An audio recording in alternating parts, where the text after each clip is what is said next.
सरकार नूं ये समझ लेना चाहिए भी ये अपनियां हुण दीयां फसलां नहीं, हुण दीयां नस्लां नहीं, आउण वालीआं फसलां ते आउण वालीआं नस्लां वास्ते लड़ाई लड़ी जा रही है।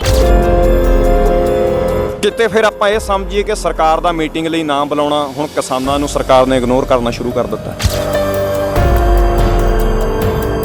इस टाइम मौके ते बीजेपी वो राज कर रही है, तो राजकर्ता जिहड़ी पार्टी हुंदी है उहनूं नुकसान हुंदा क्योंकि उहनूं आपां सरकार मानते हैं, उहदी पार्टी मानते हैं भी जिधर जिन्ना देर सरकार उहदे बिठा के सानूं रख रही है, आप दे टोए आप पट रही है, जिन्ना टाइम सानूं बिठाऊगी उन्ना डूंगा टोआ पट रही है। लीडरां दी भी अगवाई कीती सामने हो के जिहड़े बैरीकेडिंग तोड़े ने, तो जे उन्होंने दलेरी ना तोड़िया तो उन्होंने असीं नाम भी पैदा होया जिहड़े पंजाब नूं बदनाम कीता जांदा सी भी नशेड़ी आ ਜਾਂ ਹੋਰ ਆ, ਉਹ ਬੈਰੀਕੇਡ ਆਏ ਕਿਵੇਂ ਉਦੋਂ ਆਪਣਾ ਯੂਥ ਨੇ ਬੈਰੀਕੇਡ ਪਾਸੇ ਕੀਤੇ ਆ, ਉਹ ਸਾਬਤ ਵੀ ਕੀਤਾ ਵਰਲਡ 'ਚ ਆਪਣਾ ਇਹ ਦੋਨੋਂ ਗਿਆ ਹੋਇਆ। ਹਰਜੀਤ ਗਰੇਵਾਲ ਨੇ ਤਾਂ ਇੱਥੇ ਤੱਕ ਕਹਿ ਦਿੱਤਾ ਕਿ ਇੱਥੋਂ ਇਹਨੂੰ ਮੋਰਚੇ ਨੂੰ ਜਿਹੜੀ ਫੰਡਿੰਗ ਆ ਉਹ ਪਾਕਿਸਤਾਨ ਤੋਂ ਤੇ ਚਾਈਨਾ ਤੋਂ ਸਪਾਂਸਰ ਹੋ ਕੇ ਆ ਰਹੀ ਹੈ। ਮਲਟੀਪਲ ਮਦਦ ਤਾਂ ਇਹਨਾਂ ਨੂੰ ਸਮਝ ਨਹੀਂ ਲੱਗ ਰਹੀ ਵੀ ਆ ਕਿੱਥੋਂ ਰਿਹਾ ਤੇ ਚੱਲ ਕਿਵੇਂ ਰਿਹਾ। ਦਰੇੜਾ ਰਾਤ ਦੇ ਨਾਲ ਬੈਠੇ ਆ, ਇੱਥੇ ਕੋਈ ਫੰਡਿੰਗ ਕੋਈ ਖਾਸ ਲੋੜ ਨਹੀਂ ਪੈਂਦੀ ਹੁੰਦੀ, ਇੱਕ ਲੰਗਰ ਚਲਾਉਣ ਨੂੰ ਮੇਨ ਗੱਲ ਹੁੰਦੀ ਆ, ਬਾਕੀ ਸਾਰੇ ਸਾਧਨ ਕਿਸਾਨਾਂ ਨੇ ਆਪਣੇ ਲੈਵਲ ਤੇ ਆਪ ਕੀਤੇ ਹੋਏ ਨੇ। ਦੇਸ਼ ਦਾ ਨੁਕਸਾਨ ਕਰਕੇ, ਦੇਸ਼ ਦੀ ਸੰਪत्ति ਦਾ ਨੁਕਸਾਨ ਕਰਕੇ, ਬੰਦ ਕਰਕੇ ਕਾਰੋਬਾਰ, ਕਿਉਂਕਿ ਅਜਿਹੇ ਵੀ ਕਾਫੀ ਨੇ ਜਿਨ੍ਹਾਂ ਨੇ ਰੋਜ਼ ਦੀ ਦਿਹਾੜੀ ਕਰਕੇ ਖਾਣਾ, ਉਹਨਾਂ ਦੇ ਕਾਰੋਬਾਰ ਬੰਦ ਕਰਵਾ ਕੇ ਸੰਯੁਕਤ ਮੋਰਚਾ ਕਿਸ ਤਰ੍ਹਾਂ ਜਿਹੜੇ ਨੇ ਤਿੰਨੇ ਕਾਲੇ ਕਾਨੂੰਨ ਨੇ ਜਿਹੜੇ ਰੱਦ ਕਰਵਾ ਦਿੱਤੇ। ਈਵਨ ਸਾਡੇ ਅਸੀਂ ਕਹਿੰਦੇ ਕਿਸਾਨ ਮਜ਼ਦੂਰ ਏਕਤਾ ਜ਼ਿੰਦਾਬਾਦ, ਜੇ ਸਾਡੇ ਮਜ਼ਦੂਰ ਸਾਡੇ ਨਾਲ ਸੀ ਉਹਨਾਂ ਦਾ ਵੀ ਸੋਚਦੇ ਆ, ਪਰ ਉਹ ਵੀ ਕਹਿੰਦੇ ਆ ਵੀ ਇਹ ਆਪਾਂ ਬੰਦ ਕਰਨ ਨੂੰ ਤਿਆਰ ਆ, ਕਿਉਂਕਿ ਸਰਕਾਰ ਨੂੰ ਜੇ ਰੋਸ ਪ੍ਰਗਟ ਨਹੀਂ ਕਰਾਂਗੇ ਤਾਂ ਇਹ ਸਰਕਾਰ ਸੁਣੂਗੀ ਕਿਵੇਂ। ਵੱਡੇ ਵੱਡੇ ਲੀਡਰਾਂ ਨੇ ਉਹਨਾਂ ਨਾਮ ਲੈ ਕੇ ਆਪਣੇ ਪੋਲੀਟੀਕਲ ਹਿੱਤ ਪੂਰੇ ਕਰਨ ਦੇ ਲਈ, ਆਪਣੇ ਕੁਰਸੀਆਂ ਲੈਣ ਦੇ ਲਈ ਜਿਹੜਾ ਸੰਯੁਕਤ ਕਿਸਾਨ ਮੋਰਚਾ ਜਾਂ ਇਹ ਅੰਦੋਲਨ ਹੈਗਾ ਉਹ ਵਿਕ ਚੁੱਕਾ। ਕੰਨ ਖੋਲ ਕੇ, ਅੱਖਾਂ ਖੋਲ ਕੇ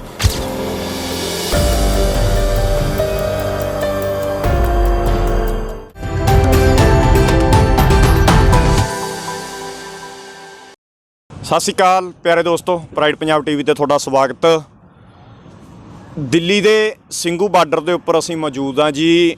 2020 ਨੂੰ ਪੰਜਾਬ ਤੋਂ, ਹਰਿਆਣੇ ਤੋਂ ਤੇ ਹੋਰ ਸਟੇਟਸ ਤੋਂ ਚੱਲ ਕੇ ਕਿਸਾਨ ਜਿਹੜੇ ਨੇ ਆਪਣੇ 3 ਬਿੱਲ ਰੱਦ ਕਰਵਾਉਣ ਦੇ ਲਈ, ਆਪਣੇ ਹੱਕ ਲੈਣ ਦੇ ਲਈ ਦਿੱਲੀ ਦੀਆਂ ਬਰੂਹਾਂ ਦੇ ਉੱਪਰ ਆਣ ਬੈਠੇ ਸੀ।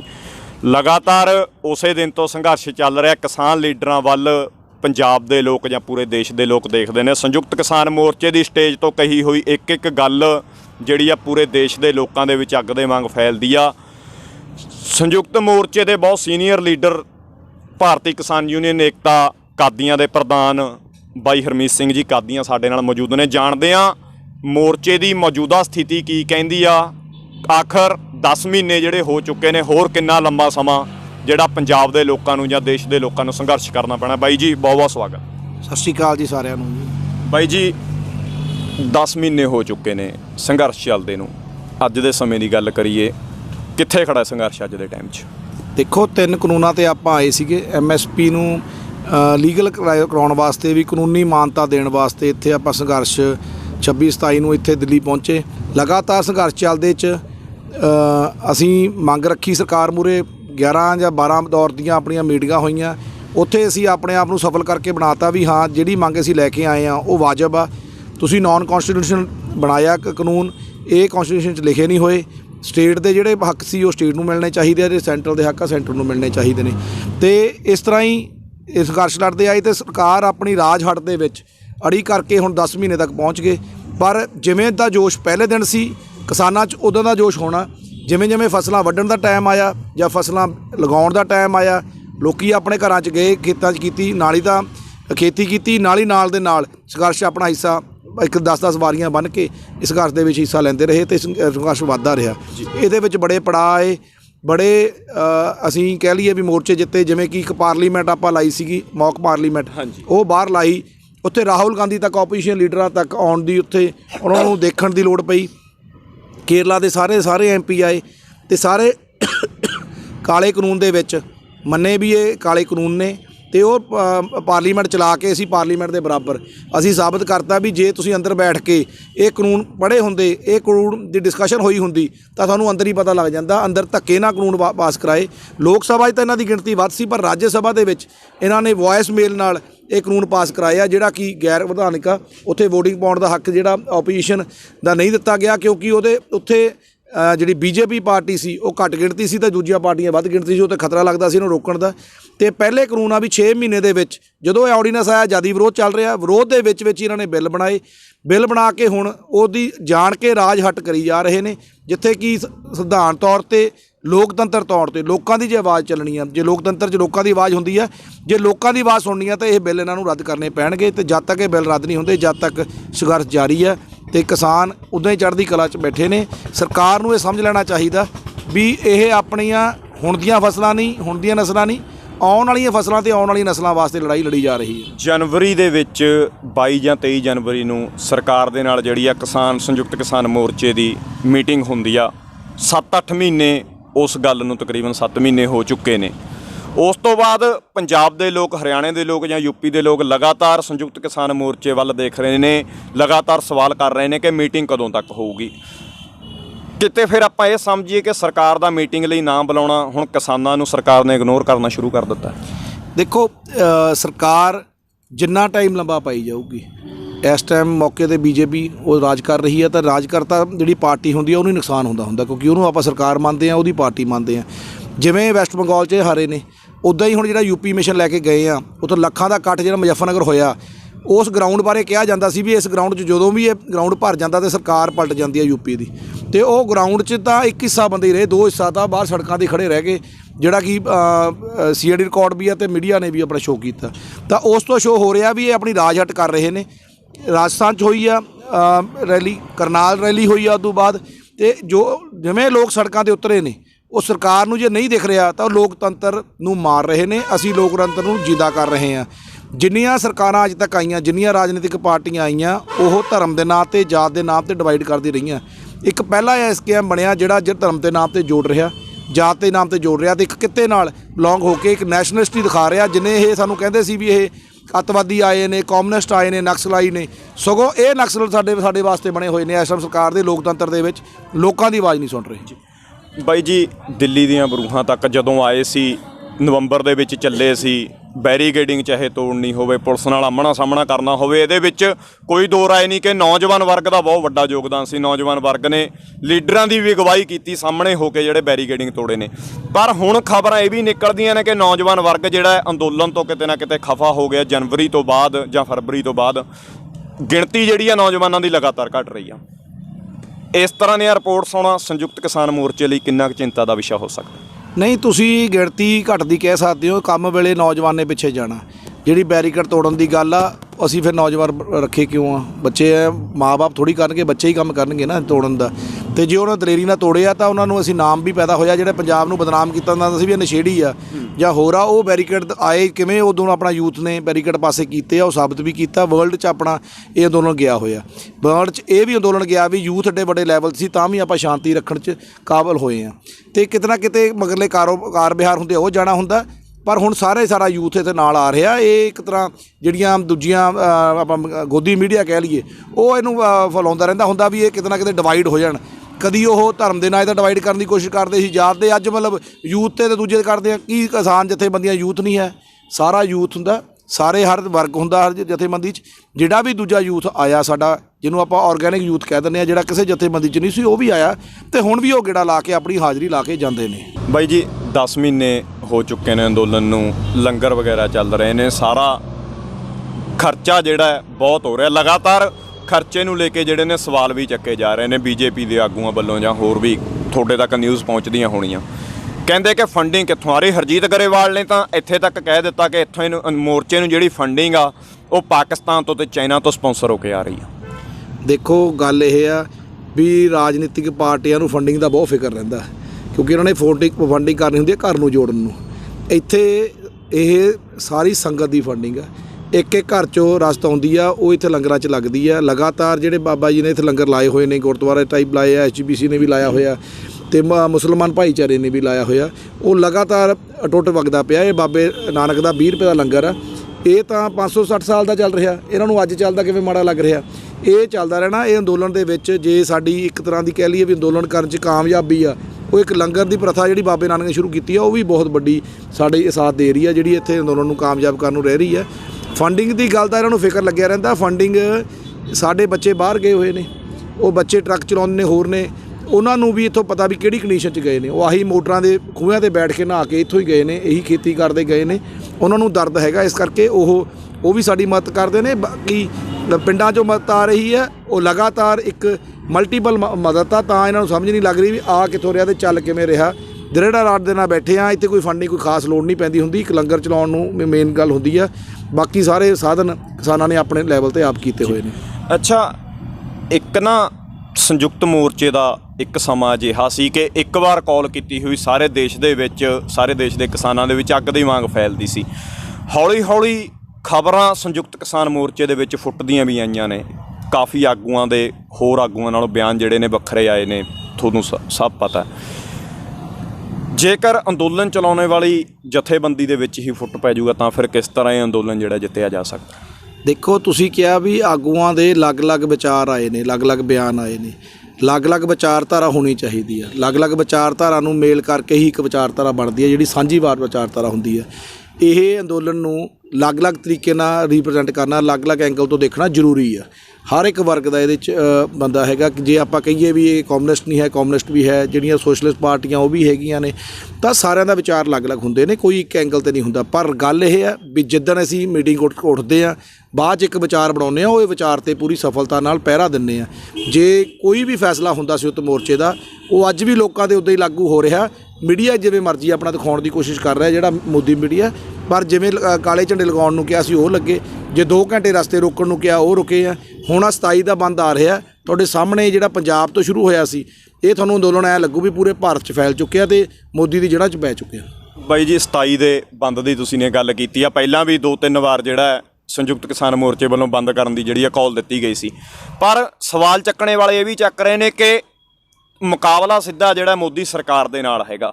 ਦੇਸ਼ ਦਾ ਨੁਕਸਾਨ ਕਰਕੇ, ਦੇਸ਼ ਦੀ ਸੰਪत्ति ਦਾ ਨੁਕਸਾਨ ਕਰਕੇ, ਬੰਦ ਕਰਕੇ ਕਾਰੋਬਾਰ, ਕਿਉਂਕਿ ਅਜਿਹੇ ਵੀ ਕਾਫੀ ਨੇ ਜਿਨ੍ਹਾਂ ਨੇ ਰੋਜ਼ ਦੀ ਦਿਹਾੜੀ ਕਰਕੇ ਖਾਣਾ, ਉਹਨਾਂ ਦੇ ਕਾਰੋਬਾਰ ਬੰਦ ਕਰਵਾ ਕੇ ਸੰਯੁਕਤ ਮੋਰਚਾ ਕਿਸ ਤਰ੍ਹਾਂ ਜਿਹੜੇ ਨੇ ਤਿੰਨੇ ਕਾਲੇ ਕਾਨੂੰਨ ਨੇ ਜਿਹੜੇ ਰੱਦ ਕਰਵਾ ਲੂਗਾ? ਇੱਕ ਨਾ ਕੌਂਸਟੀਟਿਊਸ਼ਨ ਦੇ ਵਿੱਚ ਜਾਂ ਅੰਦੋਲਨ ਦੇ ਵਿੱਚ ਕੁਛ ਕੁਰਬਾਨੀ ਦਾ ਨਜ਼ਰੀਆ ਰੱਖਣਾ ਪੈਂਦਾ। ਤੁਹਾਡੀ ਗੱਲ ਜ਼ਰੂਰ ਠੀਕ ਆ, ਜਿਹਨੇ ਡੇ ਟੂ ਡੇ ਕਮਾਉਣਾ, ਸਵੇਰੇ ਦੀ ਕਮਾ ਕੇ ਸ਼ਾਮ ਨੂੰ ਰੋਟੀ ਖਾਣੀ ਆ, ਉਹਨਾਂ ਨੂੰ ਤਕਲੀਫ ਆਉਂਦੀ ਆ। ਪਰ ਇਹ ਲੜਾਈ ਵੀ ਉਹਨਾਂ ਵਾਸਤੇ ਹੀ ਆ। ਜਦੋਂ ਐਸੈਂਸ਼ੀਅਲ ਗੁੱਡਸ ਲੱਗ ਗਏ, ਤਾਂ ਜੇ ਸਾਰਾ ਕੁਝ ਹੀ ਬ੍ਰਾਂਡਡ ਆਉਣ ਲੱਗ ਗਿਆ, ਜਿਵੇਂ ਹੁਣ ਸਰੋਂ ਦਾ ਤੇਲ ਦੀ ਦੇਖ ਲਓ, ਉਹਨਾਂ ਨੇ ਕਹਿਤਾ ਵੀ ਪੈਕ ਕਰਕੇ ਵਿਕਣਾ, ਕੋਲੂ ਬੰਦ ਹੋ ਜਾਣੇ ਨੇ। ਅਤੇ ਜੇ ਪੈਕ 280 ਰੁਪਏ ਨੂੰ ਲੀਟਰ ਸਰੋਂ ਦਾ ਤੇਲ ਵਰਤਣਾ ਇੱਕ ਗਰੀਬ ਬੰਦੇ ਨੇ ਉਹਦੇ ਵੱਸ ਦੀ ਖੇਡ ਹੈ? ਜੇ ਉਹ ਖੁੱਲ੍ਹਾ ਲੈਂਦਾ ਸੀ ਤਾਂ ਉਹ 80 ਰੁਪਏ ਨੂੰ ਮਿਲ ਜਾਂਦਾ ਸੀ, 280 ਨੂੰ ਉਹਨੂੰ ਖਰੀਦਣਾ ਪੈ ਗਿਆ। ਅਤੇ ਇੱਕ ਦਿਹਾੜੀ ਉਹ ਅੱਜ ਕੁਰਬਾਨ ਕਰਨ ਨੂੰ ਤਿਆਰ ਆ। ਪਰ ਆਉਣ ਵਾਲੀਆਂ ਆਪਣੀਆਂ ਜਨਰੇਸ਼ਨਾਂ ਜਾਂ ਆਉਣ ਵਾਲੇ ਸਾਲ ਆਪਣੇ ਖਰਾਬ ਨਹੀਂ ਕਰਨਾ ਚਾਹੁੰਦਾ। ਤਾਂ ਜਿਹੜਾ ਰੋਸ ਪ੍ਰਗਟ ਹੁੰਦਾ, ਇੱਕ ਸ਼ਾਂਤਮਈ ਅੰਦੋਲਨ ਜਿਹੜਾ ਚੱਲਦਾ ਹੁੰਦਾ, ਉਹ 'ਚ ਰੋਸ ਸਰਕਾਰ ਨੂੰ ਦਿਖਾਇਆ ਜਾਂਦਾ ਹੁੰਦਾ। ਇਹ ਰੋਸ ਦਿਖਾਇਆ ਜਾ ਰਿਹਾ। ਹਾਂ, ਜ਼ਰੂਰ ਇਹ ਫਰਕ ਪੈਂਦਾ ਸੀ। ਐਮਰਜੈਂਸੀ ਸੇਵਾਵਾਂ ਕਹਿੰਦੇ ਆ, ਮੈਡੀਕਲ ਖੁੱਲ੍ਹੇ ਰਹਿੰਦੇ ਨੇ, ਐਂਬੂਲੈਂਸ ਖੁੱਲ੍ਹੇ ਰਹਿੰਦੇ ਨੇ, ਕਦੀ ਵੀ ਨਹੀਂ ਬੰਦ ਕੀਤੇ ਹੈਗੇ। ਅਤੇ ਪਰ ਆਪਾਂ ਨੂੰ ਸਾਰਿਆਂ ਨੂੰ ਹੀ, ਈਵਨ ਸਾਡੇ, ਅਸੀਂ ਕਹਿੰਦੇ ਕਿਸਾਨ ਮਜ਼ਦੂਰ ਏਕਤਾ ਜ਼ਿੰਦਾਬਾਦ, ਜੇ ਸਾਡੇ ਮਜ਼ਦੂਰ ਸਾਡੇ ਨਾਲ ਅਸੀਂ ਉਹਨਾਂ ਦਾ ਵੀ ਸੋਚਦੇ ਹਾਂ। ਪਰ ਉਹ ਵੀ ਕਹਿੰਦੇ ਆ ਵੀ ਇਹ ਆਪਾਂ ਬੰਦ ਕਰਨ ਨੂੰ ਤਿਆਰ ਆ, ਕਿਉਂਕਿ ਸਰਕਾਰ ਨੂੰ ਜੇ ਰੋਸ ਪ੍ਰਗਟ ਨਹੀਂ ਕਰਾਂਗੇ ਤਾਂ ਇਹ ਸਰਕਾਰ ਸੁਣੂਗੀ ਕਿਵੇਂ? ਹੋਰ ਕੋਈ ਮਾਧਿਅਮ ਨਹੀਂ ਹੈ। ਤੇਲ ਮਹਿੰਗਾ ਹੋ ਰਿਹਾ, ਕਿਸੇ ਨੇ ਕੀਤਾ, ਕਿਸੇ ਨੇ ਰੋਸ ਕੀਤਾ, ਕਿਸਾਨ ਜਥੇਬੰਦੀ ਨਾਲ ਤੇਲ 'ਤੇ ਵੀ ਕੀਤਾ ਸੀ, ਗੈਸ 'ਤੇ ਵੀ ਕੀਤਾ ਸੀ। ਉਹ ਤਾਂ ਸਾਨੂੰ ਆਉਂਦਾ ਸੀ ਵੀ ਤੁਸੀਂ ਕਿਸਾਨੀ 'ਤੇ ਕਰੋ, ਤੁਸੀਂ ਇਸ ਮਟੀਰੀਅਲ 'ਤੇ ਕਿਉਂ ਕਰਦੇ ਹੋ? ਗੈਸ ਸਾਡਾ ਮਜ਼ਦੂਰ ਵਰਤਦਾ, ਤੇਲ ਸਾਡਾ ਮਜ਼ਦੂਰ ਵਰਤਦਾ, ਆਪਣਾ ਮੋਟਰਸਾਈਕਲ ਲੈ ਕੇ ਜਾਂਦਾ, ਦਿਹਾੜੀ ਲਾਉਣ ਜਾਂਦਾ, ਉਹ 'ਤੇ ਮੁੜ ਕੇ ਆਉਂਦਾ। ਉਹ ਹੁਣ 100 ਰੁਪਏ ਨੂੰ ਤੇਲ ਪਾ ਕੇ ਕਿਵੇਂ ਗੁਜ਼ਾਰਾ ਹੋਊਗਾ? ਜੇ ਉਹ 70-80 ਰੁਪਏ ਵਾਲਾ ਤੇਲ ਅੱਜ ਤੋਂ 6-7 ਮਹੀਨੇ ਪਹਿਲਾਂ ਸੀ, ਅੱਜ 100 ਨੂੰ ਕਰਕੇ ਉਹਦੀ ਦਿਹਾੜੀ ਤੋਂ ਉਹ ਤੇਲ ਹੀ ਖਾ ਗਿਆ। ਤਾਂ 2-3 ਦਿਹਾੜੀਆਂ ਤੇਲ ਨੂੰ ਖਿਲਾਉਣ ਨਾਲੋਂ 1-2 ਦਿਹਾੜੀ ਆਪਾਂ ਜੇ ਰੋਸ ਕਰ ਲਾਂਗੇ ਤਾਂ ਉਹਦੇ ਨਾਲ ਮੈਨੂੰ ਲੱਗਦਾ ਵੀ ਉਹ ਸਾਡਾ ਸਾਥ ਦੇਣਗੇ ਅਤੇ ਉਹਨਾਂ ਨੂੰ ਕੋਈ ਫਰਕ ਨਹੀਂ ਪੈਂਦਾ। ਆਉਣਾ ਭਵਿੱਖ ਆਪਾਂ ਨੂੰ ਸੁਧਾਰਨ ਪਿੱਛੇ ਕੁਝ ਕੁਰਬਾਨੀ ਦੇਣੀ ਪੈਂਦੀ ਹੈ। SKM ਵੱਲੋਂ ਲਗਾਤਾਰ ਕਿਹਾ ਜਾ ਰਿਹਾ, ਕਾਲ ਵੀ ਦਿੱਤੀ ਗਈ ਹੈ ਕਿ BJP ਦਾ, ਸਿਰਫ BJP ਦਾ ਵਿਰੋਧ ਕਰਨਾ ਹੈ। ਪਰ ਪੰਜਾਬ ਦੇ ਵਿੱਚ ਜਿਹੜਾ ਸਾਰੀਆਂ ਪਾਰਟੀਆਂ ਦਾ ਵਿਰੋਧ ਹੋ ਰਿਹਾ, ਚਾਹੇ ਉਹ ਅਕਾਲੀ ਦਲ ਹੋਵੇ, ਚਾਹੇ ਉਹ ਸੱਤਾ ਧਿਰ ਕਾਂਗਰਸ ਹੋਵੇ, ਉਹਨਾਂ ਦਾ ਵਿਰੋਧ ਹੋ ਰਿਹਾ। ਫਿਰ ਲੋਕਾਂ ਦਾ ਕਹਿਣਾ ਕਿ ਜੇਕਰ ਅੱਜ ਅਸੀਂ ਸੜਕਾਂ 'ਤੇ ਬੈਠੇ ਹਾਂ ਤਾਂ ਇਹ ਪਾਰਟੀਆਂ ਵੀ BJP ਜਿੰਨੀਆਂ ਹੀ ਜ਼ਿੰਮੇਵਾਰ ਨੇ। ਫਿਰ ਅਸੀਂ ਇਹ ਸਮਝੀਏ ਕਿ ਲੋਕ SKM ਦੀ ਕਾਲ ਤੋਂ ਉੱਪਰ ਜਾ ਕੇ ਵਿਰੋਧ ਜਿਹੜਾ ਕਰ ਰਹੇ ਨੇ।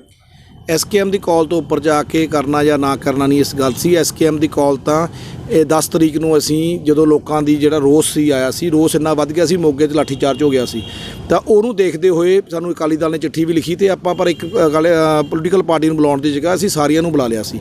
ਉਹਨਾਂ ਦੀ ਸਾਰਿਆਂ ਨੂੰ ਸੁਣ ਕੇ ਅਸੀਂ ਇਹੀ ਫੈਸਲਾ ਲਿੱਤਾ ਵੀ ਤੁਸੀਂ ਜਦ ਤੱਕ ਚੋਣਾਂ ਐਲਾਨ ਨਹੀਂ ਹੁੰਦੀਆਂ, ਜਦ ਤੱਕ ਨਾ ਜਾਓ। ਰੀਜ਼ਨ ਇਹੀ ਦਿੱਤਾ ਸੀ, ਉਹ ਹੁਣ ਸਮਝਣ ਨਾ ਸਮਝਣ ਅਪੀਲ ਅਸੀਂ ਕਰਤੀ। ਰੀਜ਼ਨ ਇਹ ਹੈ ਵੀ ਪਿਛਲੇ 74-75 ਸਾਲਾਂ ਤੋਂ ਜਦ ਤੋਂ ਰਾਜਨੀਤੀ ਆਪਣੀ ਹੋ ਰਹੀ ਹੈ ਆਜ਼ਾਦੀ ਤੋਂ ਬਾਅਦ, ਉਦੋਂ ਤੋਂ ਲੈ ਕੇ ਹੁਣ ਤੱਕ ਲੋਕਾਂ ਦੇ ਵਿੱਚ ਵਿਸ਼ਵਾਸ ਨਹੀਂ ਰਿਹਾ ਸਿਆਸਤ ਪ੍ਰਤੀ, ਸਿਆਸਤਦਾਨਾਂ ਪ੍ਰਤੀ ਵਿਸ਼ਵਾਸ ਨਹੀਂ ਰਿਹਾ, ਉਹਨਾਂ ਦੀ ਗੱਲਾਂ ਕਰਦੀ ਪ੍ਰਯਾਸ ਨਹੀਂ ਰਿਹਾ। ਜੋ ਉਹਨਾਂ ਦੇ ਮੈਨੀਫੈਸਟੋ ਬਣਦੇ ਨੇ, ਜੋ ਕਹਿ ਕੇ ਉਹ ਵੋਟਾਂ ਲੈਂਦੇ ਨੇ, ਉਹ ਚੀਜ਼ ਸਾਨੂੰ ਡਿਲੀਵਰ ਨਹੀਂ ਦਿੰਦੇ। ਜੇ ਅੱਜ ਗਰੀਬਾਂ ਨੂੰ ਕਰਜ਼ੇ ਮਾਫ ਕਰਨ ਦੇ ਕਿਹਾ ਸੀ, ਕਿਸਾਨਾਂ ਦੇ ਕਰਜ਼ੇ ਮਾਫ ਕਰਨ ਨੂੰ ਕਿਹਾ ਸੀ, ਬੇਰੁਜ਼ਗਾਰਾਂ ਨੂੰ ਰੋਜ਼ਗਾਰ ਕਰਨ ਦੀ ਗੱਲ ਕੀਤੀ ਸੀ, ਅੱਜ ਕਿਤੇ ਦਿਖਾਈ ਨਹੀਂ ਦੇ ਰਿਹਾ, ਉਹ ਆਪਣਾ ਸੀਨ ਨਹੀਂ ਦਿਖਾਈ ਦੇ ਰਿਹਾ। ਇਸ ਕਰਕੇ ਜੇ ਉਹ ਰੋਸ ਸਾਡੇ ਕਰਦੇ ਆ ਵੀਰ, ਉਹਨਾਂ ਦਾ ਬਹੁਤ ਦੇਰ ਦਾ ਭਰੇ ਪੀਤੇ ਬੈਠੇ ਨੇ ਸਿਆਸਤਦਾਨਾਂ ਤੇ ਇੰਨਾ ਕੁ ਨਾਰਾਜ਼ ਨੇ ਵੀ ਉਹ SKM ਦੇ ਉੱਤੇ ਜਾਣ ਦਾ ਮਤਲਬ ਤਾਂ ਆ ਵੀ ਉਹ ਤੁਸੀਂ ਉਹਨਾਂ ਦੀ ਨਾਰਾਜ਼ਗੀ ਸੋਚ ਸਕਦੇ ਹੋ ਵੀ ਉਹ ਯੂਥ ਦੀ ਨਾਰਾਜ਼ਗੀ ਕਿੰਨੀ ਕੁ ਆ ਵੀ ਇਹ ਜੇ ਇਹ ਆਪਣੇ ਪ੍ਰੋਗਰਾਮ ਵਾਸਤੇ ਵੀ ਉੱਥੇ ਜਾਂਦੇ ਆ ਤਾਂ ਇਹਨਾਂ ਦਾ ਤਾਂ ਵੀ ਵਿਰੋਧ ਕੀਤਾ ਜਾਂਦਾ। ਉਹ ਇੱਕ ਪਾਰਟੀ ਲੈਵਲ ਤੋਂ ਉੱਪਰ ਉੱਠ ਕੇ ਵੀ ਉਹ ਵਿਰੋਧ ਕਰ ਰਿਹਾ ਵੀ ਹਰੇਕ ਪਾਰਟੀ ਦਾ ਕਰਨਾ ਵੀ ਸਾਨੂੰ ਇਹਨਾਂ ਨੇ ਸਿਆਸਤਦਾਨਾਂ ਨੇ ਦਿੱਤਾ ਕੁਛ ਨਹੀਂ। ਜੀ ਬਾਈ ਜੀ, ਇੱਕ ਦੋ ਲਾਸਟ ਸਵਾਲ ਨੇ। ਪੰਜਾਬ ਦੇ ਵਿੱਚ ਜਾਂ UP ਦੇ ਵਿੱਚ ਕੁਝ ਸਮੇਂ ਤੱਕ ਜਿਹੜੀਆਂ ਨੇ ਵੋਟਾਂ ਆ ਜਾਣੀਆਂ ਨੇ, ਲੋਕਾਂ ਦੇ ਤੁਸੀਂ ਵੀ ਕਿਹਾ ਕਿ ਮਨਾਂ ਦੇ ਵਿੱਚ ਰੋਸ ਆ, ਸਾਰੀਆਂ ਪਾਰਟੀਆਂ ਦੇ ਵਿੱਚ ਰੋਸ ਆ। ਸੰਯੁਕਤ ਮੋਰਚਾ ਇਲੈਕਸ਼ਨ ਲੜਨ ਨੂੰ ਜਿਹੜਾ ਮਨਾ ਕਰ ਚੁੱਕਿਆ ਕਿ ਪੋਲੀਟੀਕਲ ਪਾਰਟੀ ਸੰਯੁਕਤ ਮੋਰਚਾ ਇੱਕ ਰੂਪ ਨਹੀਂ ਲਊਗਾ, ਪਰ ਗੁਰਨਾਮ ਸਿੰਘ ਚੜੂਨੀ ਸਮੇਂ-ਸਮੇਂ 'ਤੇ ਇਸ਼ਾਰਾ ਦਿੰਦੇ ਰਹਿੰਦੇ ਨੇ ਕਿ ਇਲੈਕਸ਼ਨ ਲੜੋ, ਪੰਜਾਬ ਦੇ ਵਿੱਚ ਕਿਸਾਨਾਂ ਨੂੰ ਇਲੈਕਸ਼ਨ ਲੜਨੇ ਚਾਹੀਦੇ ਨੇ ਜਾਂ ਹਰਿਆਣੇ ਦੇ ਵਿੱਚ ਲੜਨੇ ਚਾਹੀਦੇ ਨੇ। ਲੋਕ ਵੀ ਸੰਯੁਕਤ ਕਿਸਾਨ ਮੋਰਚੇ ਕਨੀ ਦੇਖ ਰਹੇ ਨੇ। ਕੀ ਆਪਾਂ ਦੇਖਾਂਗੇ ਕਿ ਸੰਯੁਕਤ ਮੋਰਚਾ ਆਪਣੇ ਉਸ ਬਿਆਨ ਤੋਂ ਪਿੱਛੇ ਹਟ ਕੇ ਸਿਆਸਤ ਦੇ ਮੈਦਾਨ ਦੇ ਵਿੱਚ 2022 ਦੀ ਇਲੈਕਸ਼ਨ ਦੇ ਵਿੱਚ ਆਊਗਾ? ਦੇਖੋ, ਪਹਿਲਾਂ ਜਿਹੜਾ ਆਪਾਂ 26 ਨਵੰਬਰ ਨੂੰ ਚੱਲੇ ਆ ਜਾਂ 2.5 ਮਹੀਨੇ ਪਹਿਲਾਂ ਜਿਹੜਾ ਅੰਦੋਲਨ ਚਲਾਇਆ, ਉਹਦਾ ਮਤਲਬ ਆਪਣਾ 3 ਕਾਨੂੰਨ ਸੀ ਤੇ MSP ਨੂੰ ਲੀਗਲਾਈਜ਼ ਕਰਨਾ। ਇਹ ਇੱਕ ਬਹੁਤ ਵੱਡਾ ਮੈਟਰ ਆ। ਜਦ ਤੱਕ MSP ਲੀਗਲਾਈਜ਼ ਨਹੀਂ ਹੁੰਦੀ, ਜਦ ਤੱਕ ਅਸੀਂ ਕੰਫਰਟੇਬਲ ਕਮਾਈ ਨਹੀਂ ਕਰ ਸਕਾਂਗੇ, ਸਾਡਾ ਸਰਵਾਈਵਲ ਹੀ ਨਹੀਂ ਕਰ ਸਕਾਂਗੇ, ਕਿਸਾਨ ਸਰਵਾਈਵਲ ਨਹੀਂ ਕਰ ਸਕਦਾ। ਜੇ ਉਸ ਫਸਲਾਂ ਵੱਲ ਡਿਵਰਸੀਫਿਕੇਸ਼ਨ ਕਰਾਉਣੀ ਆ ਤਾਂ MSP ਲੀਗਲਾਈਜ਼ ਹੋਣੀ ਜ਼ਰੂਰੀ ਆ। ਇਕੱਲਾ ਝੋਨਾ ਕਣਕ ਖਰੀਦ ਕੇ ਗੁਜ਼ਾਰਾ ਨਹੀਂ ਹੈ। 23 ਫਸਲਾਂ ਦਾ ਜੇ ਇਹ ਰੇਟ ਕੱਢਦੇ ਆ ਤਾਂ 23 ਦੀ 23 ਫਸਲਾਂ ਇਹਨਾਂ ਨੂੰ MSP ਤੇ ਪ੍ਰੋਕਿਉਰਮੈਂਟ ਵੀ ਕਰਨੀ ਚਾਹੀਦੀ ਆ। ਇਹ ਜਿਹੜੇ ਰਾਜ ਹੁੰਦੇ ਆ, ਜਿਹੜਾ ਇਲੈਕਸ਼ਨਾਂ ਨੇ ਪਾਈ ਦੀਆਂ, 5 ਸਾਲ ਦਾ ਰਾਜ ਆ। 5 ਸਾਲ ਬਾਅਦ ਸਰਕਾਰਾਂ ਬਦਲ ਜਾਂਦੀਆਂ ਹੁੰਦੀਆਂ, ਅਗਲੇ ਕੋਈ ਹੋਰ ਚੁਣ ਲੈਂਦਾ ਹੁੰਦਾ। ਪਰ ਜੇ ਕਾਨੂੰਨ ਲੱਗ ਗਏ ਤਾਂ ਇਹ ਸਾਡੀ ਪੂਰੀ ਉਮਰ ਲਈ ਸਾਡੇ ਵਾਸਤੇ ਇੱਕ ਸਿਉਂਕ ਦਾ ਕੰਮ ਕਰਨਗੇ। ਜਿਵੇਂ ਜਿਵੇਂ ਸਿਉਂਕ ਸਾਡੀ ਖਾਂਦੀ ਰਹੂਗੀ, ਉਦੋਂ ਦਾ ਅਸੀਂ ਖਤਮ ਹੁੰਦੇ ਜਾਵਾਂਗੇ। ਇਸ ਕਰਕੇ ਪਹਿਲ 3 ਕਾਨੂੰਨ ਦੀ ਆ, ਸਰਕਾਰ ਨਾਲ ਲੜਾਈ ਦੀ ਆ। ਨਾ ਇਲੈਕਸ਼ਨ ਵਾਸਤੇ ਆਏ ਸੀ, ਨਾ ਹਲੇ ਸੋਚਣ ਦੀ ਗੱਲ ਆ। ਰੀਜ਼ਨ ਉਹ ਕਾਨੂੰਨਾਂ ਨੂੰ ਮਾਫ ਕਰਨ ਦੀ ਆ। ਦੂਜਾ, ਤੁਸੀਂ ਪੁੱਛਿਆ ਵੀ ਲੋਕ ਸਾਨੂੰ ਆਵਾਜ਼ ਕਰਦੇ ਆ ਵੀ ਕੀ ਵਾਚ ਕਰਨਾ ਚਾਹੀਦਾ। ਮੌਕੇ 'ਤੇ ਸਿਆਣੇ ਨੇ, ਪੜ੍ਹੇ ਲਿਖੇ ਬੱਚੇ ਨੇ, ਆਪ ਦਾ ਫੈਸਲਾ ਆਪ ਲੈ ਲੈਣਗੇ। ਜੇ ਕੋਈ ਲੋੜ ਪਈ SKM ਨੂੰ ਡਾਇਰੈਕਸ਼ਨ ਦੇਣੀ ਤਾਂ SKM ਦੇ ਵਿੱਚ ਮੀਟਿੰਗ 'ਚ ਫੈਸਲਾ ਕੁਝ ਹੋਊਗਾ ਸਾਂਝਾ ਤਾਂ ਉਹ ਕੀਤਾ ਜਾ ਸਕਦਾ। ਜੀ, ਸੰਯੁਕਤ ਮੋਰਚੇ 'ਤੇ ਸਮੇਂ-ਸਮੇਂ 'ਤੇ ਜਿਹੜੇ ਨੇ ਇਲਜ਼ਾਮ ਸੰਯੁਕਤ ਮੋਰਚੇ 'ਤੇ ਵੀ ਲੱਗਦੇ ਰਹਿੰਦੇ ਨੇ। ਮਲੇਰਕੋਟਲੇ ਨੇੜੇ ਦਾ ਕੋਈ ਸ਼ਖਸ ਹੈਗਾ ਜਿਨ੍ਹਾਂ ਨੇ ਕਿਹਾ ਕਿ ਪੋਲੀਟੀਕਲ ਹਿੱਤਾਂ ਦੇ ਲਈ ਸੰਯੁਕਤ ਕਿਸਾਨ ਮੋਰਚੇ ਦੇ ਲੀਡਰਾਂ ਨੇ ਸਰਕਾਰ ਦੇ ਸਾਹਮਣੇ ਆਪਣਾ ਇਹ ਜਿਹੜਾ ਕਿਸਾਨੀ ਮੋਰਚਾ ਹੈਗਾ ਵੇਚ ਦਿੱਤਾ। ਇਲਜ਼ਾਮ ਬਹੁਤ ਵੱਡਾ ਲਗਾਇਆ। ਅੱਛਾ, ਕਿੰਨੇ 'ਚ ਵੇਚਤਾ ਜੀ? ਕਹਿੰਦੇ ਪੋਲੀਟੀਕਲ ਹਿੱਤਾਂ ਦੇ ਲਈ ਵੇਚਤਾ। ਆਪਣੇ ਪੋਲੀਟੀਕਲ ਕੁਰਸੀਆਂ ਹਾਸਲ ਕਰਨ ਦੇ ਲਈ ਵੱਡੇ ਵੱਡੇ ਲੀਡਰਾਂ ਨੇ ਉਹਨੇ ਨਾਮ ਲੈ ਕੇ ਆਪਣੇ ਪੋਲੀਟੀਕਲ ਹਿੱਤ ਪੂਰੇ ਕਰਨ ਦੇ ਲਈ, ਆਪਣੇ ਕੁਰਸੀਆਂ ਲੈਣ ਦੇ ਲਈ ਜਿਹੜਾ ਸੰਯੁਕਤ ਕਿਸਾਨ ਮੋਰਚਾ ਜਾਂ ਇਹ ਅੰਦੋਲਨ ਹੈਗਾ ਉਹ ਵਿਕ ਚੁੱਕੇ। 10 ਮਹੀਨੇ ਬਾਅਦ ਤੁਹਾਨੂੰ ਲੱਗਦਾ ਕਿਤੇ ਵੀ ਇਹ ਕੋਈ ਪੋਲੀਟੀਕਲ ਹਿੱਤ ਇਹ 'ਚ ਦੇਖਿਆ ਜਾ ਸਕਦਾ? ਪੋਲੀਟੀਕਲ ਹਿੱਤ ਤਾਂ 4-5 ਸਾਲ ਦੀ ਸਰਕਾਰ ਵਾਸਤੇ ਹੁੰਦਾ।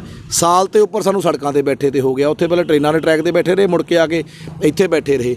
ਜਿਹੜੇ ਇਸ ਤਰ੍ਹਾਂ ਦੀ ਤੁਸੀਂ ਇਲਜ਼ਾਮ ਕਹਿੰਦੇ ਹੋ ਇਹ ਤਾਂ ਹਾਲੇ ਬਹੁਤ ਲੱਗਣੇ ਆ, ਕਿਉਂਕਿ ਸਾਡੀ ਇੱਕ ਜਿਹੜੀ ਲੜਾਈ ਆ ਉਹ ਰਾਜਕਰਤਾ ਸ਼੍ਰੇਣੀ ਨਾਲ ਆ, ਸ਼ਾਹੂਕਾਰ ਸ਼੍ਰੇਣੀ ਨਾਲ ਆ। ਜਦੋਂ ਸ਼ਾਹੂਕਾਰ ਸ਼੍ਰੇਣੀ ਆਪਦੇ ਆਪ ਨੂੰ ਬਚਾਉਣ ਲਈ ਬਹੁਤ ਗੱਲਾਂ ਬਣਾਊਗੀ, ਇਹ ਆਪਾਂ ਨੂੰ ਆਪ ਸੋਚਣਾ ਪੈਣਾ ਵੀ ਕੌਣ ਸਹੀ ਅਤੇ ਕੌਣ ਗਲਤ ਆ। ਕੰਨ ਖੋਲ੍ਹ ਕੇ, ਅੱਖਾਂ ਖੋਲ੍ਹ ਕੇ ਧਿਆਨ ਨਾਲ ਵਾਚ ਕਰਨਾ ਪੈਣਾ ਆਪਣੀ ਅੱਗੇ ਵਾਲਾ ਭਵਿੱਖ ਆਪਣਾ ਕਿੱਧਰ ਨੂੰ ਜਾ ਰਿਹਾ ਅਤੇ ਕਿਹੜਾ ਆਪਣੇ ਵਾਸਤੇ ਸਹੀ ਲੜਾਈ ਲੜ ਸਕਦਾ। ਤੇ ਇਸ ਤਰ੍ਹਾਂ ਦੇ ਇਲਜ਼ਾਮ ਲਾਉਣੇ, ਇੱਕ ਦੋ ਲਾਉਣੇ, ਇਹ ਤਾਂ ਏਜੰਸੀਆਂ ਦੇ ਕੰਮ ਹੁੰਦੇ ਆ ਜੀ। ਬਹੁਤ ਏਜੰਸੀਆਂ ਦੇ ਬੰਦੇ ਫਿਰਦੇ ਆ ਇੱਥੇ, ਬੜੇ ਤਰ੍ਹਾਂ ਦੇ ਹੱਲ ਕੋਸ਼ਿਸ਼ ਕਰਨਗੇ। ਸਾਡੇ ਜਿਹੜੀ 32 ਜਥੇਬੰਦੀਆਂ ਨੇ, ਬਾਕੀ 350 ਜਥੇਬੰਦੀਆਂ SKM ਆ, ਬੜੀ ਦ੍ਰਿੜਤਾ ਨਾਲ, ਬੜੀ ਸਿਆਣਪ ਨਾਲ ਸਾਂਝਾ ਫੈਸਲਾ ਲੈ ਰਹੀਆਂ ਨੇ। ਜਿੱਥੇ ਪੰਚਾਇਤ ਹੁੰਦੀ ਆ, 5 ਮੈਂਬਰ ਬਣਾਏ, 5 ਪਿਆਰੇ ਬਣਾਏ ਗੁਰੂ ਸਾਹਿਬ ਨੇ। ਇੱਕ ਜਿਹੜੀ ਪੰਚਾਇਤ ਬਣਾਉਂਦੇ ਆਪਾਂ, ਪੰਚਾਇਤ ਨੂੰ ਮਹੱਤਤਾ ਦਿੰਦੇ ਆ। ਤੇ ਜਦ ਪੰਚਾਇਤ ਬੈਠ ਜਾਂਦੀ ਹੈ, ਪੰਚਾਇਤ ਦਾ ਫੈਸਲਾ ਸਰਵੋਤਮ ਹੁੰਦਾ। ਇਹ ਪੰਚਾਇਤੀ ਫੈਸਲਾ ਲੈਂਦੇ ਆ, ਕੋਈ ਸਿੰਗਲ ਬੰਦਾ ਇਹ 'ਚ ਕੋਈ ਫੈਸਲਾ ਲੈਣ ਵਾਲਾ ਨਹੀਂ ਹੈਗਾ। ਬਾਈ ਜੀ, ਸਵਾਲ ਲੋਕਾਂ ਦੇ ਹੋਰ ਵੀ ਨੇ। ਕਹਿੰਦੇ ਕਿ 10 ਮਹੀਨੇ ਹੋ ਚੁੱਕੇ ਨੇ, ਆਖਰ ਲਗਾਤਾਰ ਕਿਸਾਨ ਆਗੂਆਂ ਵੱਲੋਂ ਕਿਹਾ ਜਾ ਰਿਹਾ ਕਿ ਸਰਕਾਰ ਜਿਹੜੀ ਆ ਡਰ ਚੁੱਕੀ ਆ, ਜਿੱਤ ਜਿਹੜੀ ਆ ਕਿਸਾਨਾਂ ਦੀ ਬਹੁਤ ਨੇੜੇ ਆ। ਜਿਹੜੇ 3 ਖੇਤੀ ਕਾਨੂੰਨ ਨੇ ਉਹ ਬਹੁਤ ਜਲਦੀ ਰੱਦ ਹੋਣ ਜਾ ਰਹੇ ਨੇ। ਲੋਕਾਂ ਦਾ ਕਹਿਣਾ ਕਿ ਆਖਰ ਕਿੰਨਾ ਕੁ ਜਿੱਤ ਨੇੜੇ ਆ, ਜਦ ਕਿ 8 ਮਹੀਨੇ ਤੋਂ 7 ਮਹੀਨੇ ਤੋਂ ਜਿਹੜੀ ਆ ਮੀਟਿੰਗ ਕੋਈ ਨਹੀਂ ਹੋਈ। ਫਿਰ ਕਿਸਾਨ ਆਗੂ ਕਿਸ ਬੇਸ 'ਤੇ ਕਹਿ ਰਹੇ ਨੇ ਕਿ ਕਿਸਾਨਾਂ ਦੀ ਜਿੱਤ ਜਿਹੜੀ ਆ ਬਹੁਤ ਨੇੜੇ ਆ? ਜਿੱਦਾਂ ਦੀਆਂ ਪਾਲਿਸੀਜ਼ ਗੌਰਮੈਂਟ ਸਰਕਾਰ ਸੈਂਟਰ ਸਰਕਾਰ ਬਣਾਉਂਦੀ ਆ, ਜਿੱਤ ਨੂੰ ਇੱਕ ਐਂਗਲ ਨਾਲ ਨਹੀਂ ਨਾਪਿਆ ਜਾ ਸਕਦਾ। ਜਦੋਂ ਆਪਾਂ ਨੂੰ ਲਿਖ ਕੇ ਦੇ ਦੇਣਗੇ ਵੀ ਇਹ ਕਾਨੂੰਨ ਰਿਪੀਲ ਹੋ ਚੁੱਕੇ ਨੇ, ਅਸਲ ਜਿੱਤ ਆਪਾਂ ਉਦੋਂ ਹੀ ਮੰਨਾਂਗੇ। ਜਦ ਤੱਕ MSP ਤੇ ਕਾਨੂੰਨ ਨਹੀਂ ਬਣਦਾ ਆਪਾਂ ਅਸਲ ਜਿੱਤ ਉਦੋਂ ਹੀ ਮੰਨਾਂਗੇ। ਪਰ ਗੱਲ ਇਹ ਆ ਵੀ ਜਿੱਤ ਦਾ ਇਹ ਆ ਵੀ ਜਿੰਨਾ ਦੇਰ ਸਰਕਾਰ ਉਰੇ ਬਿਠਾ ਕੇ ਸਾਨੂੰ ਰੱਖ ਰਹੀ ਆ, ਆਪ ਦੇ ਟੋਏ ਆਪ ਪੱਟ ਰਹੀ ਹੈ। ਜਿੰਨਾ ਟਾਈਮ ਸਾਨੂੰ ਬਿਠਾਊਗੀ ਉਹਨਾਂ ਡੂੰਘਾ ਟੋਆ ਪੱਟ ਰਹੇ ਆ। ਆਪਾਂ ਕਰਨਾਲ 'ਚ ਹੁੰਦੇ ਇਕੱਠ, ਮੌਕੇ 'ਤੇ ਹੈਲੀਕਾਪਟਰ ਨਾ ਉਤਰਨੇ CM ਦੇ, UP ਦੀ ਪੰਚਾਇਤਾਂ, ਮੱਧ ਪ੍ਰਦੇਸ਼ ਦੀ ਪੰਚਾਇਤਾਂ, ਰਾਜਸਥਾਨ ਦੀ ਪੰਚਾਇਤਾਂ ਸਾਨੂੰ ਇਹ ਸਾਬਤ ਕਰਦੀਆਂ ਪਈਆਂ ਨੇ, ਅੰਦਰੋਂ ਸਾਰੇ ਹਿੱਲ ਚੁੱਕੇ ਨੇ। ਇੱਕ ਫੈਸਲਾ ਲੈਣ ਕਾਨੂੰਨ ਜੋਗੇ ਉਹ ਜੋਗੇ ਰਹੇ ਨਹੀਂ। ਅਤੇ ਆਪਣੇ ਆਮ ਵੀ ਕਿਹਾ ਜਾਂਦਾ ਵੀ ਇਹ ਮੋਦੀ ਆਪ ਦੀ ਸਰਕਾਰ ਨਹੀਂ ਚਲਾ ਰਿਹਾ, ਇਹ ਸ਼ਾਹੂਕਾਰਾਂ ਦੀ ਅਡਾਨੀ ਅੰਬਾਨੀ ਦੀ ਸਰਕਾਰ ਚਲਾ ਰਿਹਾ। ਉਹਨਾਂ ਨੂੰ ਪੁੱਛ ਕੇ ਜਦੋਂ ਫੈਸਲੇ ਲੈਣੇ ਹੁੰਦੇ ਆ, ਜਦੋਂ ਇਹਦੇ ਹੱਥ ਫੈਸਲਾ ਹੁੰਦਾ ਤੇ ਕਰ ਦਿੰਦਾ, ਤੇ ਉਹਨਾਂ ਦੇ ਹੱਥ ਫੈਸਲਾ ਹੈਗਾ। ਅਤੇ ਇੱਕ ਆਪਾਂ ਨੂੰ ਹੋਰ ਗੱਲ ਸਮਝ ਲੈਣੀ ਚਾਹੀਦੀ ਹੈ ਤੁਹਾਡੇ ਅਖੀਰਲੇ ਆਨਸਰ ਦੇ ਹਿਸਾਬ ਨਾਲ, ਵੀ ਅਡਾਨੀ ਅੰਬਾਨੀ ਨਾਲ ਜਾਂ ਮੋਦੀ ਨਾਲ ਵੈਰ ਨਹੀਂ ਹੈ, ਇਸ ਸਿਸਟਮ ਨਾਲ ਵੈਰ ਆ, ਕਾਰਪੋਰੇਟ ਘਰਾਣਿਆਂ ਨਾਲ ਵੈਰ ਆ। ਜਿਹੜੇ ਕਾਰਪੋਰੇਟ ਘਰਾਣੇ ਅਮਰੀਕਾ ਕੈਨੇਡਾ 'ਚ ਖੇਤੀ ਦੱਬ ਲਈ, ਜਿਨ੍ਹਾਂ ਨੇ ਆਸਟ੍ਰੇਲੀਆ ਦੱਬ ਲਈ, ਉਹ ਆਉਣ ਵਾਲੇ ਸਮੇਂ 'ਚ ਇੱਧਰ ਨੂੰ ਆਏ ਆ, ਕਿਉਂਕਿ ਇਹ ਫੂਡ ਲਾਈਨ ਇੱਕ ਬਹੁਤ ਵੱਡੀ ਬਣਦੀ ਆ। ਨਾਰਥ ਇੰਡੀਆ ਇਹੋ ਜਿਹੀ ਸਟੇਟ 'ਤੇ ਬੈਠਾ ਜਿੱਥੇ ਹਾਲੇ ਕਾਫੀ ਦੇਰ ਤੱਕ ਪਾਣੀ ਸਰਵਾਈਵ ਰੱਖੂਗਾ ਅਤੇ ਬੜੀ ਦੂਰ ਤੱਕ ਸਪਲਾਈ ਆਪਾਂ ਦੇ ਸਕਦੇ ਹਾਂ।